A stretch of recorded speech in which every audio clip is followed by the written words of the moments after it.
Many times we don't understand the law.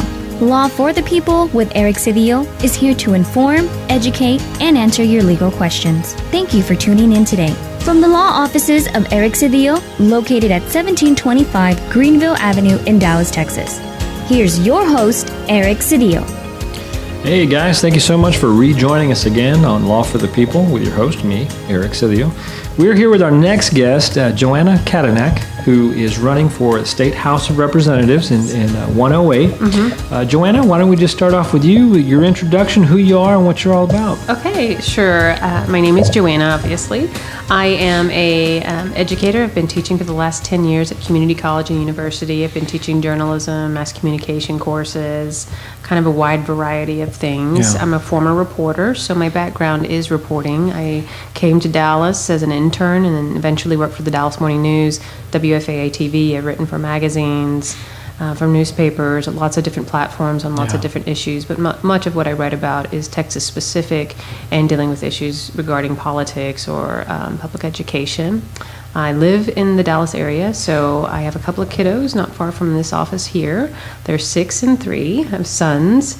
I'm a native Texan. I've lived in Texas all my life, and I've moved to Dallas a few years ago, again, to work like a lot of us do in Dallas. Yeah. So it's an interesting experience living here. I'm from a very rural area of Texas, so that's been a real change, but I enjoy it, and I think it's an experience a lot of Dallasites have as well. Dallas is a newer city. It has a lot of people who've been here decades, but the new population in Dallas has stories a lot like me, came for work and stayed and raising a family now.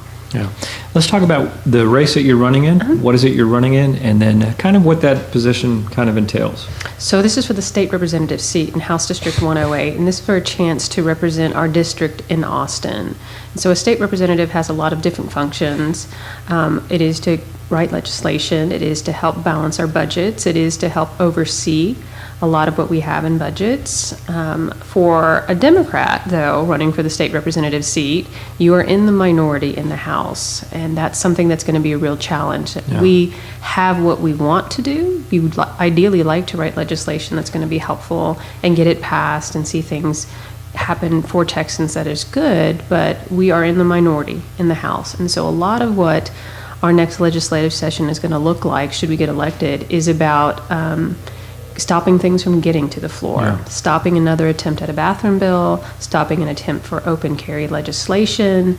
A lot of what we have to do is hold hearings, and that is helpful because what we can do is when we know that there is legislation that is unjust or in many cases actually discriminatory, you can get people in a hearing, and I know that I'm not sure if it's a legal term, but I did hear it from another lawyer friend, paper the record. Ask people questions, ask open-ended questions, and get a record so that when an appeal could happen, that there would be evidence for it. In Texas, it's a two-step process. It's legislation and litigation, and we've been at this for years in the legislature. Legislation, litigation, because a lot of what they pass, SB 4 bills, bathroom bill attempts, they are not constitutional. Voter ID. Voter ID laws, there's this... The most recent one was a foster care bill called House Bill 3859 that allows public tax dollars to be used to ban Muslim, gays, and Jewish families from adopting. Many of them are working through private adoption agencies, but if that agency finds your religion or your sexual orientation against their values, they can stop you from an adoption attempt. Wow. And so that's what we want to do, and ideally what a legislator should do is pass bills that are good for Texans, for this district, and really what a legislator does is act as a representative for the district. You answer constituent questions, you answer constituent concerns. Those are the things we should be doing, but in Texas we have a fight ahead of us, and that's something that every Democrat running has to keep in mind. We have to weigh our expectations in this, because we have to win. We have to win. But we are in a minority, and we're going to have to deal with that as representatives in a House that is literally divided in Texas. Right. Joanna, let's get to you. Let's find out if we can on the show. We have a full hour to kind of get into what our guests are all about, kind of their character and where they come from. Let's start from the start. You were born where, and tell us a little bit about your family. So I was born in Fort Worth in 1980. I was born in John Peter Smith Hospital. My background is a little different from a lot of folks. At about 3 years old, I was taken into foster care. My brother was a year and a half, and he and I were both taken by Child Protective Services and put into a foster care home. We were in that home off and on for about 2 years. There was an attempt at reunification, and that is something that the foster care system does try to do, help birth parents get off their feet, get into rehab, whatever it is that needs to happen. In our case, our parents could not. There was not a way that they could get to a point where they could take care of us. Yeah. So our foster family decided to adopt my brother and I. Now, over the course of that 2 years, we had, I counted one day, 9 foster brothers and sisters. Wow. Many of them were in the similar circumstances, brother and sister pairings. So I had a lot of kiddos in and out of our life. Yeah. That was a really difficult time, and I think that not a lot of people understand what foster care looks like. Yeah. I was younger than what many are now. I was not in it for nearly the length of time as kiddos are now, and my brother and I were very fortunate to be adopted together, because you are allowed to separate children. They are allowed to change your name, and they didn't do that in our case, and we were lucky in that regard. So I always consider it really fortunate that we were adopted, because we got an opportunity to get out of the circumstances that we were in.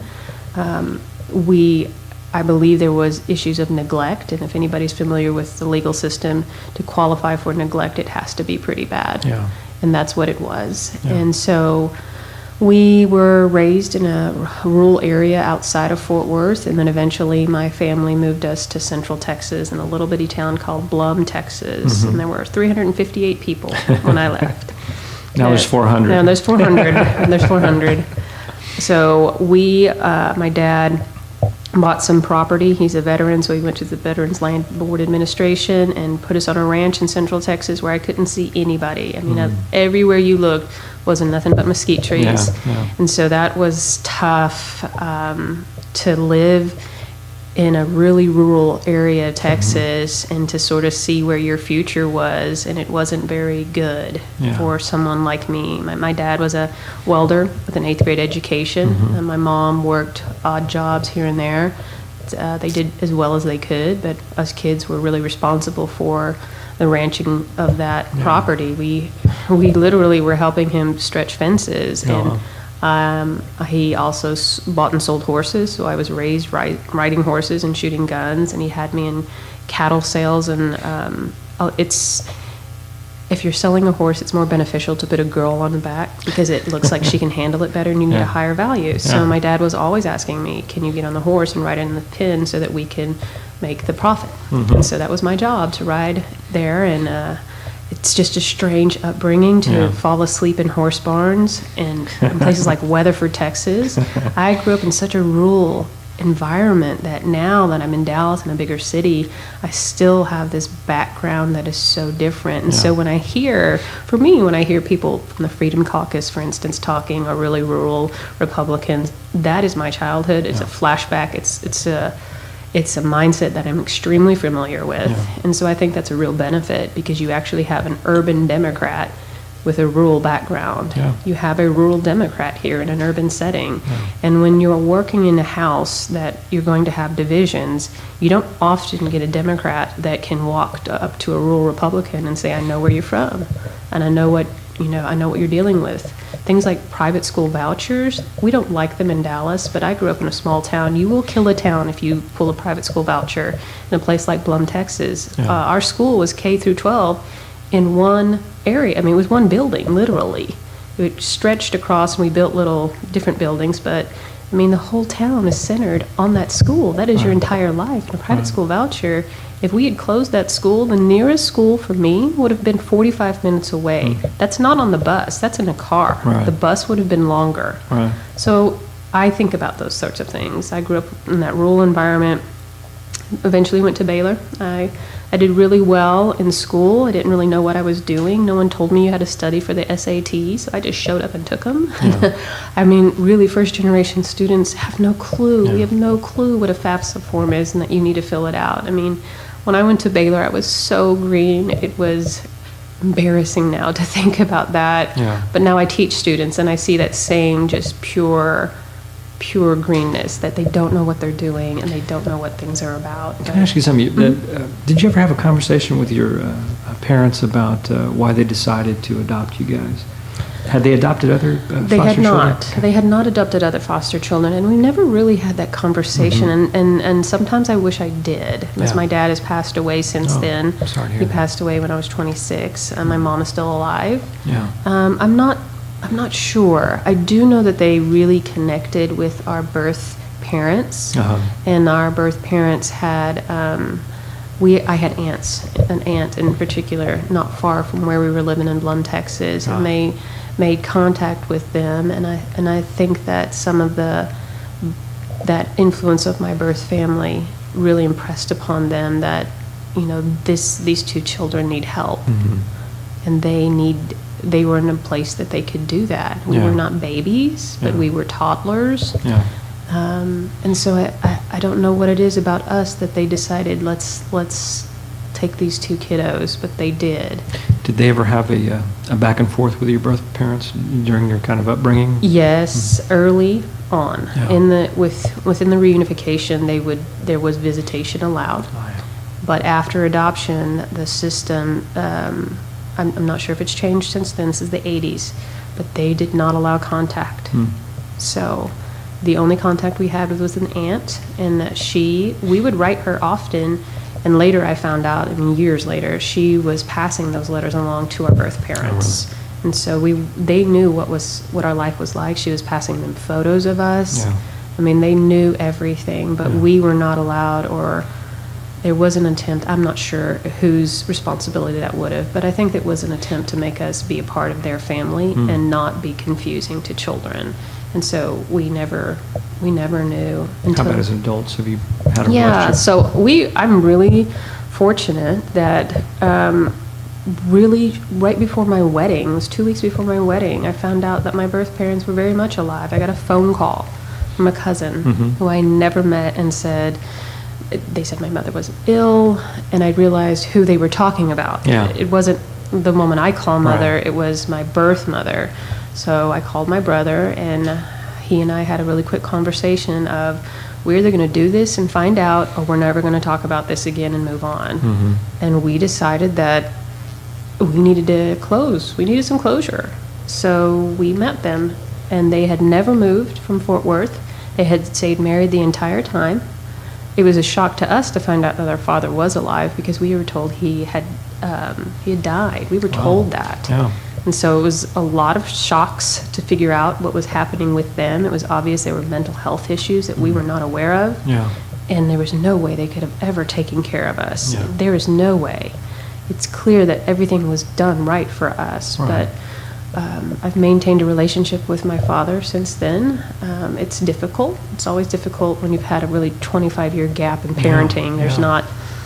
There's not a lot of connection there. Right. But he fills in things that I don't know. So I am half Hispanic, and it's from him. He's Mexican-American. He's first generation. My brother and I had DNA tests done, and very much from Aguascalientes. This is southern Mexico. He's very dark-skinned, and we are so not. We Yeah, are so yeah. light-skinned. My brother's 6'4" and blue eyes. Oh, wow. He got the European side of our family. So we have a really interesting experience in the foster care system. Yeah. Being able to go through this full circle and now be able to have connection with our birth parents again is pretty amazing. Yeah. Your brother, is he in the Dallas area? He's in Cleburne, Texas. Cleburne? He has worked as a trucker. He has worked in oil fields. He's very much blue collar, like my father was, and I think that's helpful for me to know, because I do think a lot of what we have when we're talking about running for office, we need to check our privilege sometimes. Yeah. And it bothers me that people have this idea about folks that don't have college degrees, that there's something, inadequate, and that's not true. My brother is the sole provider for his family. He needs insurance just as much as anyone else. Sure. In the fall of last year, he and his wife actually adopted their first baby. Is that right? In Fort Worth at Gladney, 30 years after we'd been adopted. Uh-huh. So we were in the ceremony there with the judge, and it was an eerie experience, because he and I both stood in a chamber in Fort Worth, and we have photos of us being adopted with Oh, the really? judge. So I have to think about him all the time. I mean, you can't just make blanket statements about folks that are in a different financial circumstance. He is the only provider for his family. All the insurance comes through him, Yeah. and he is working nonstop. It is not easy to work in the oil fields. It is not easy to work for a fracking company. Yeah. We've had boom and bust economies, and he's been laid off multiple times from these companies. He's driven all the way to Ohio sometimes to keep work.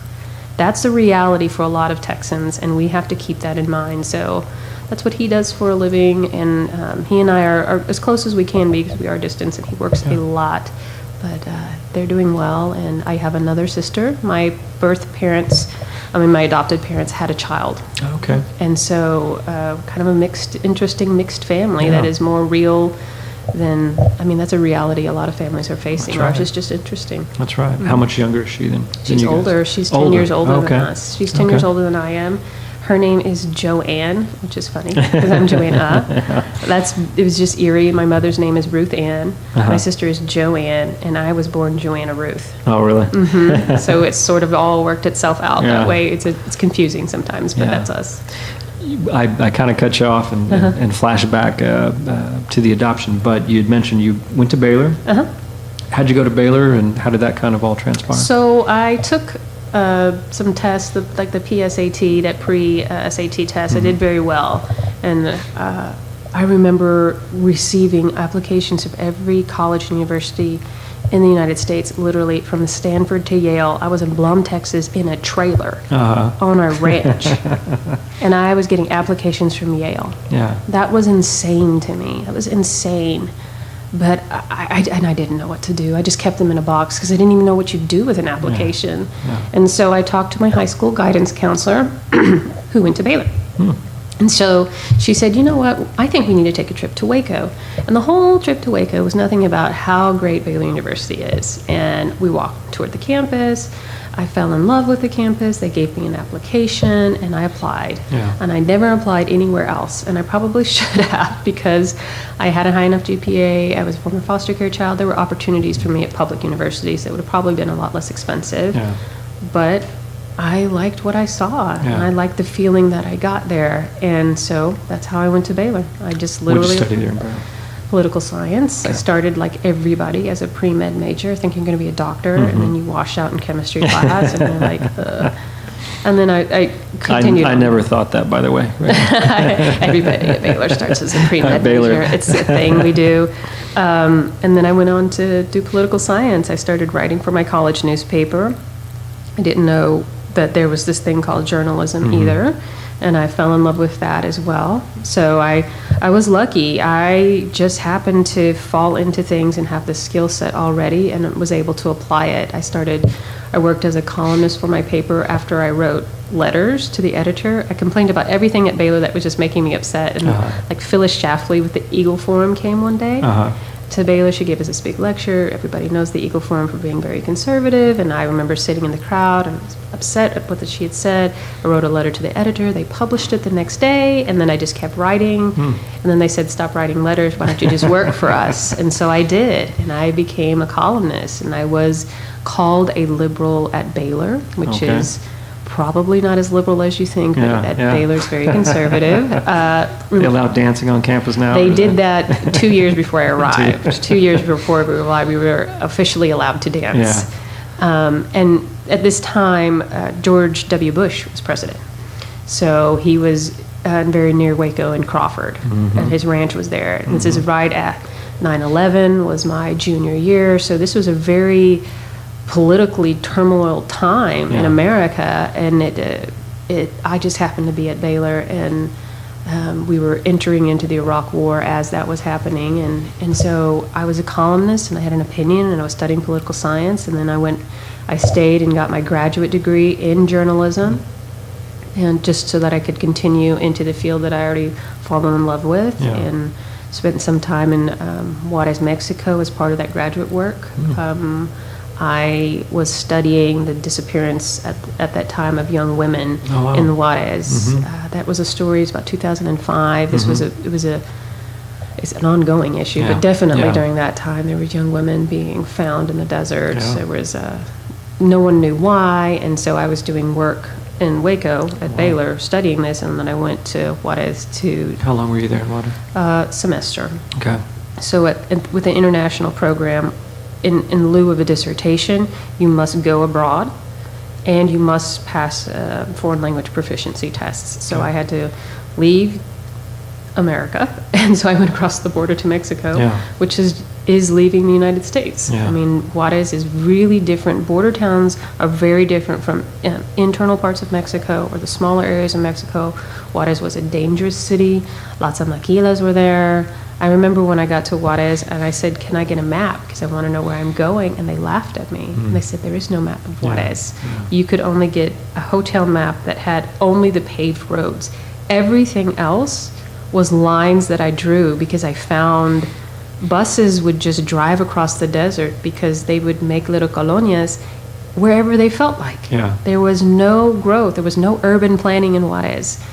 And you just figured it out. And I just had circles on maps where I knew where things were. And I began to work for a domestic violence center there called Casa Amiga. It was run by a woman named Esther Cano Chavez, who's since passed, but she opened the first domestic violence center in Juarez, Mexico. And she was the one who started reading papers and began to collect them to discover that there was a pattern to the women who were missing. There was larger numbers than were being reported or investigating. These girls were said to have been runaways, but I talked with some of the families, and they were not runaways. They disappeared. And at that time in Juarez, you would just see missing girl posters. They were all over the place, all over the place. So I was combining graduate work with work in that domestic center, and then I became a stringer because other news organizations were coming into Juarez as a big story. They needed someone who could speak English, who kind of figured her way around the city a little bit with my homemade map. And I would translate what I could. My Spanish is not that great. It's better, was better then, but in Juarez, it's, I mean, you have people coming in from southern Mexico, many of them young women, many of them who are working maquilas, many of them who are alone, and so they speak a different dialect of Spanish too, so it's really difficult sometimes to manage what we hear in Texas and Dallas, the Spanglish that we have. It's not what I was hearing in Juarez, so I would struggle sometimes just to understand and keep up with the conversation. And of course, I'm like the whitest Mexican you can find, and they would take note, and they would make fun of my pecas, which are my freckles. But it was fun. What did you guys find? What did you guys find in the investigation? I mean, what we knew, I followed up on a lot of what people already knew, but there were areas where you would go, and one of them was called Lote Bravo. This is a pit, literally, where they had found the bodies of multiple girls that had been dug, and they would just keep finding these bodies. So in Juarez, there are pink crosses that marks the names of the victims. And so federal agents at Lote would sit there in a truck sleeping so that no one else would bury bodies there. And so they had hooked up a TV to sit on the front through their car battery to sit on the front. And it's just strange. But collectively, did you ever guys find out? No, collectively, the organization behind there were what was multiple. There was one reporter who believed that it was associated with like the cartels, and I think that is partly true. I know that the Mexican government had arrested a couple of men. One of them was not a Mexican native. They believed it was bus drivers who were part of it. In all honesty, I think there's a lot of, all of that is true. Young women alone in Juarez working for maquilas. They work night shifts on buses that are all driven by men. And that is a recipe for danger. Police forces that refused to search for them and told the families, oh, they're just out partying. That's also a recipe. How the women were found was also indicative to me of a possible serial killer, but also copycats. Many of them were mutilated. They all looked alike. But in Juarez, a young woman, brown skin, dark brown hair, I mean, that's a description for a lot of, but they were all young. And almost all exclusively alone at some point. They worked at night. I remember talking to a woman who lived in an area called Anapra. Anapra is a really poor area of Juarez, but they just basically build shacks, homes, and it's hilly there. So in Anapra, you can look down into El Paso. And so she had her daughter working in the city center at a shoe store. and she was working a night shift, and she never came home. Yeah. And having driven that area from Juarez, since City Central to Anapra, there are no lights. Right. There's no safety. There was no security guard. There was nothing. That girl, as a young woman, and I was in my 20s when I was there, I was very afraid. Right. All the time. Right. All the time. I was worried about every officer that looked at me. I eventually left when I found out that they knew who I was. I was told at the border they knew who I was. Really? And I'm not CNN. I was a college kid doing some graduate work, working with other organizations. Yeah. But at that time, I really felt like it was becoming too dangerous for me. I did not like riding the buses because I had no transportation, and I was. Yeah. I stood out because of how I looked. Yeah. And it was really well known that in my neighborhood especially, you knew which homes were the drug sellers because the security cameras were intense. They had barbed wire. I mean, everybody knew, and so you could only stay for as long as you could stay before you needed to leave. Yeah. And I needed to leave, but I mean, it's a combination of a lot of things. Yeah. And sadly, nobody has really been prosecuted. These families really have no justice. Yeah. They really don't, and that was difficult to deal and watch that happen, but sometimes the only thing you can do is to listen to someone and believe them and believe what they're telling you. A lot of the mothers continue to fight for their daughters and continue to fight That's an their incredibly government. powerful experience you had, very young age. Yeah. So you come back? Come back to Dallas and met someone right before I went to Juarez, and he and I eventually got married, and I come back to Dallas to work for the Freedom of Information Foundation. I was working as an intern, making no money, but I was working at Below. So Below Tower is right downtown, and I remember looking out of Below Tower at the Dallas Morning News below and WFAA TV, and I just said to myself, I'm going to work there. I'm just going to do that. I'm going to work there. Yeah. And a year and a half later, I was at the Dallas Morning News Metro. I was 25. That's not an age you get into Dallas Morning News Metro, but it happened. I found a way. Yeah. I found a way to do that, and so I worked at the Dallas Morning News for a few years.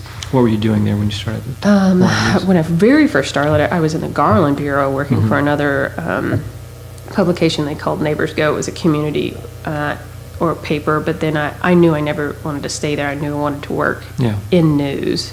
So I eventually went to the Collin County Bureau, did some administrative work there, but it showed me how the editorial staff works. How do you manage budgets? How do newspapers get the information? What decisions are made? Who is hired? Yeah. And then eventually I applied for a position at the Dallas Morning News, and I was doing a couple of different things. Clerking, which means like my job was to watch every single news station every night at 6 o'clock and 10 o'clock to discover which stories we'd missed, which stories we had, and what we didn't know. And so I'd make a night log of that, plus do original reporting and assist on larger stories when it needed to be assisted on. So I learned the basic news writing there. Right. Because my background was always editorial and opinion. And I've been writing since I was, in my late teens at Baylor, and just translated it to working for the Dallas Morning News. Yeah. And so I worked there for a few years, but the newspaper industry is unstable. Yeah. They were going through multiple rounds of layoffs, and I was not laid off, but I saw the writing on the wall, and that's not an industry you can stay in for very long, so I decided to leave on my own terms. And I'm glad I did, because they have continuously had to downsize. Yeah. And so I moved on, and I had a graduate degree. I could teach, and so I reached out to the community colleges and said, what can you do with someone with a journalism background? And they said, well, how about you start teaching writing? So I started to teach that, and I used my skills to do magazine work.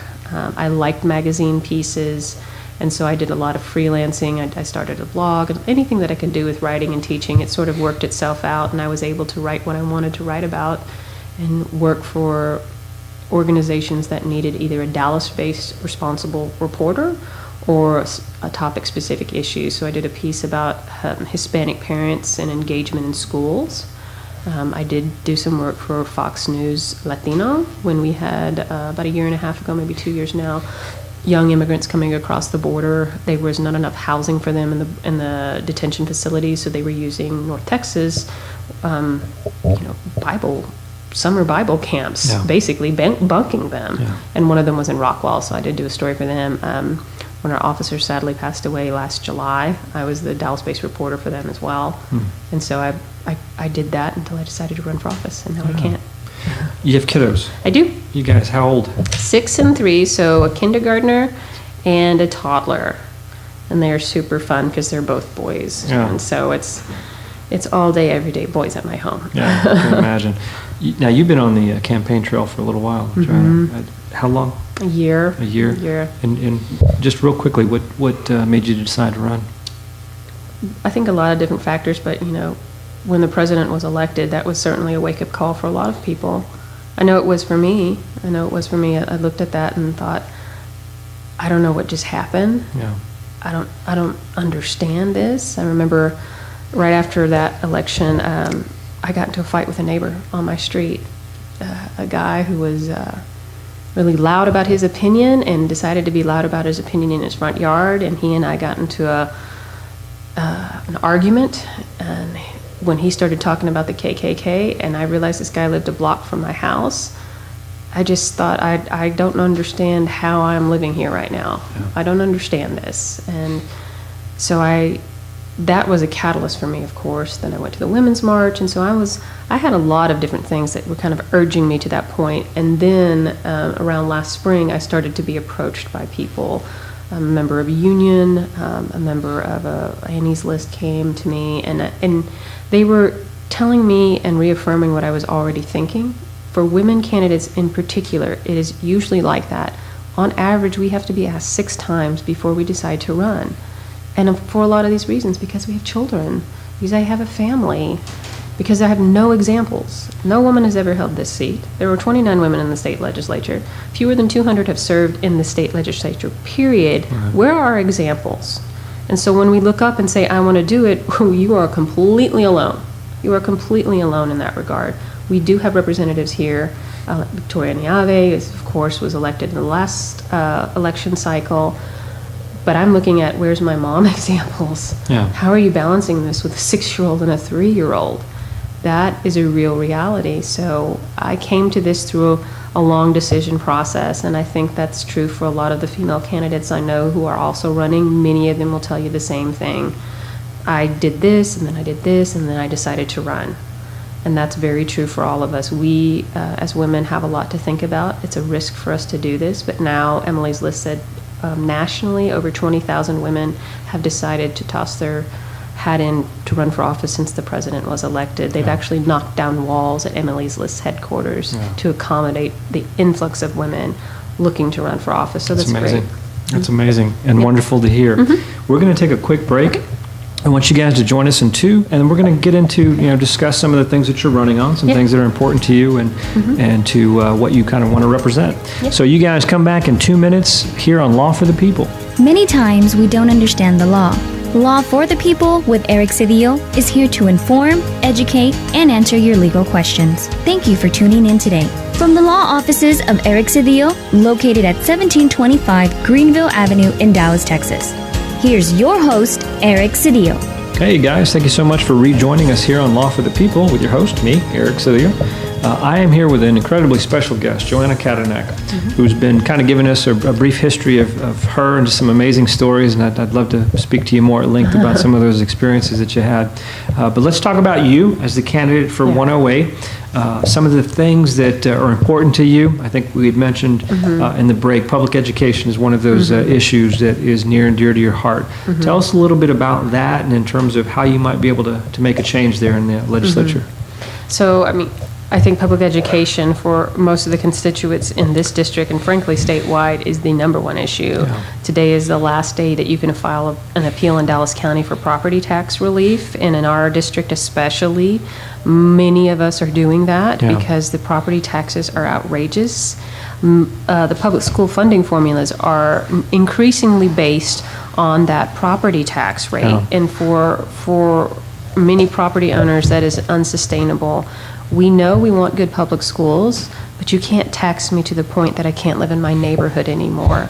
So when we talk about public school, we have to talk about property tax because we have to talk about what the bigger issue is, and that's public school finance. So we have funding formulas in this state that help decide how a school is going to be funded that date back to the 90s, and they are so outdated. They are not receptive to schools that have high non-English speaking populations. They are not receptive to schools now that have special education needs. I know over the last year, special education was especially featured as a hot topic of discussion because the state had illegally capped the number of kids who could be in a special education class. That is not acceptable.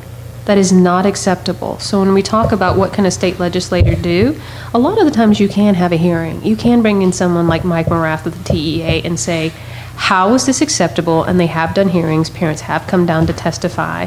But since then, for special education in particular, they've suddenly found millions of dollars within the budget to help fund special education, and no one knows how they found it or where it came from.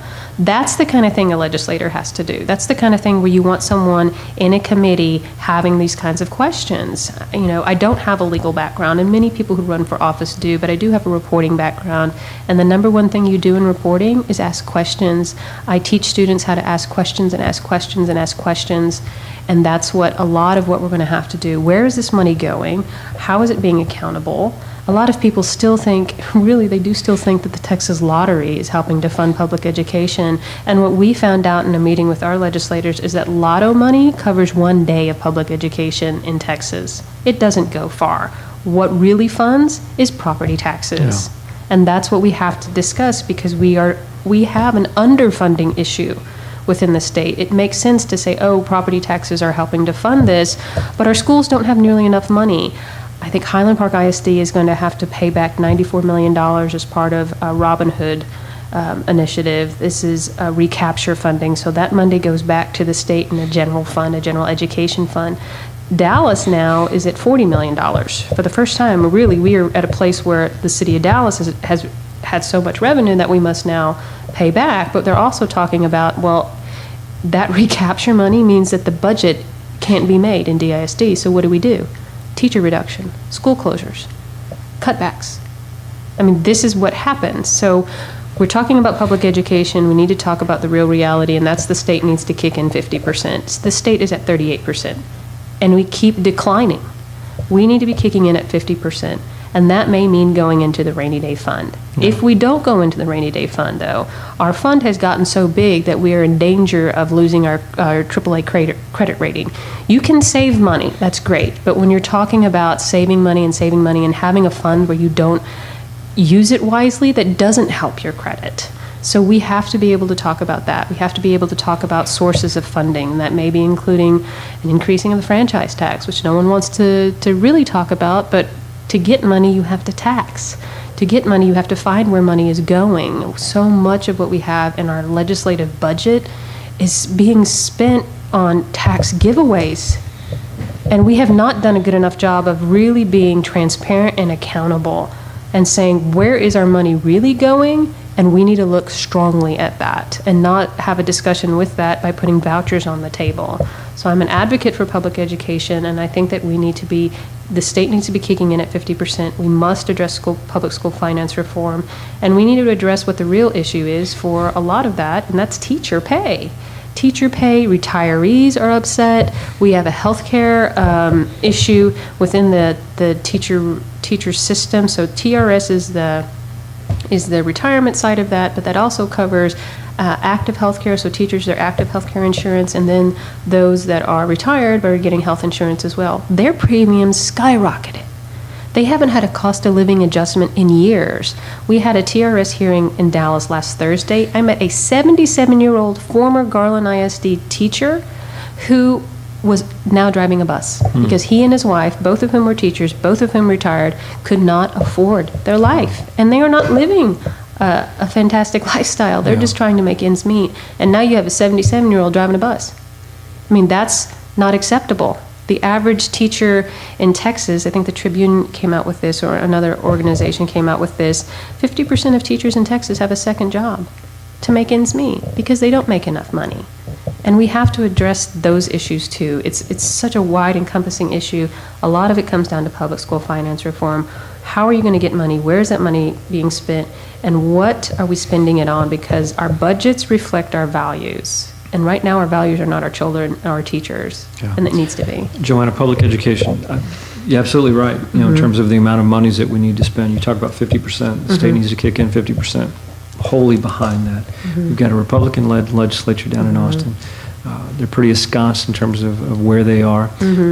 A lot of them, of course, are parents. The unfortunate thing about it is we're talking about public education. And I think 52% of our students in public schools here in Texas are Latino.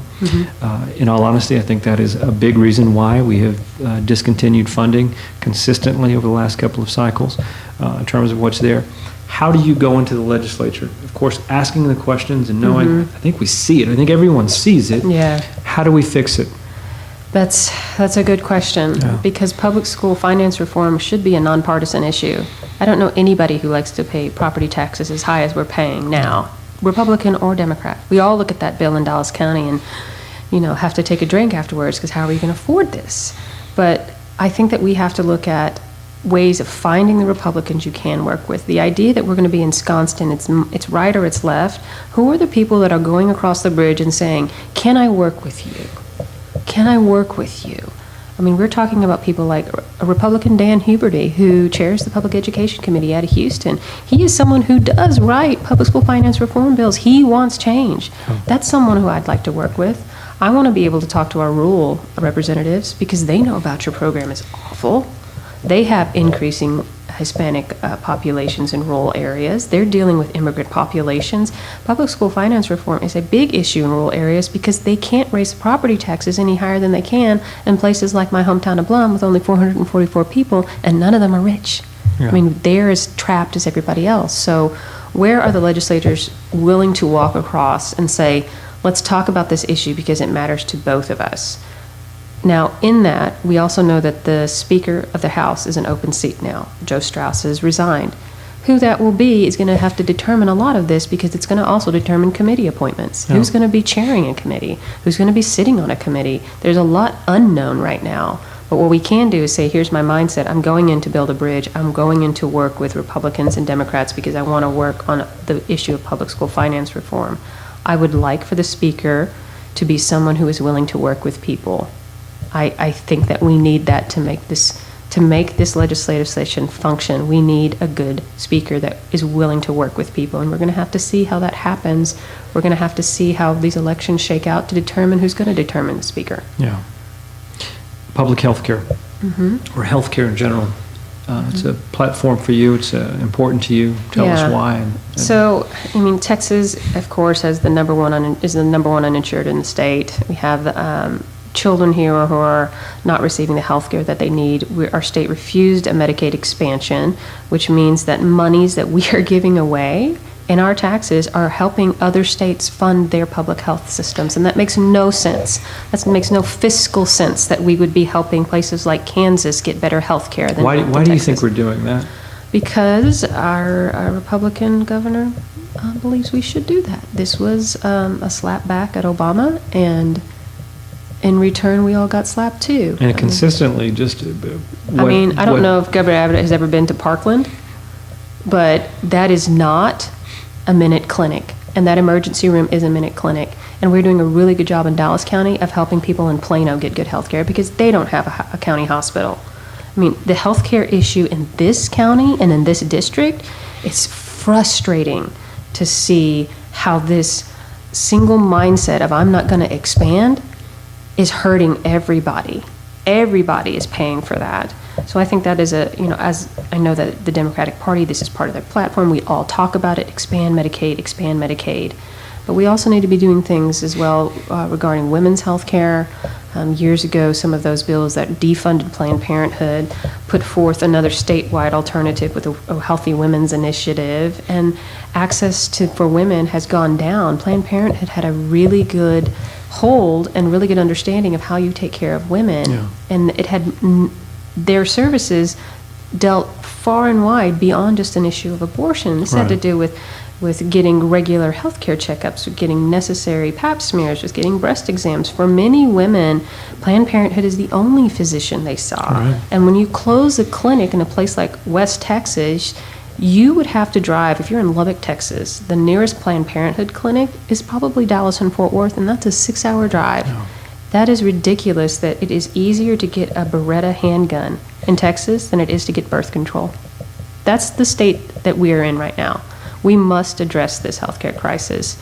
Over the last year, there's a lot of talk about maternal mortality rates. Texas was the highest in the state. For a while there, it was considered the highest in the developed world. Now some of those statistics have changed, thankfully, because finally the legislature agreed to look into that issue and found that the way they counted these deaths was not as accurate as it could have been, so that number went down. But we still have very high maternal mortality rates, and some of the highest are in Tarrant County, right next to us. Wow.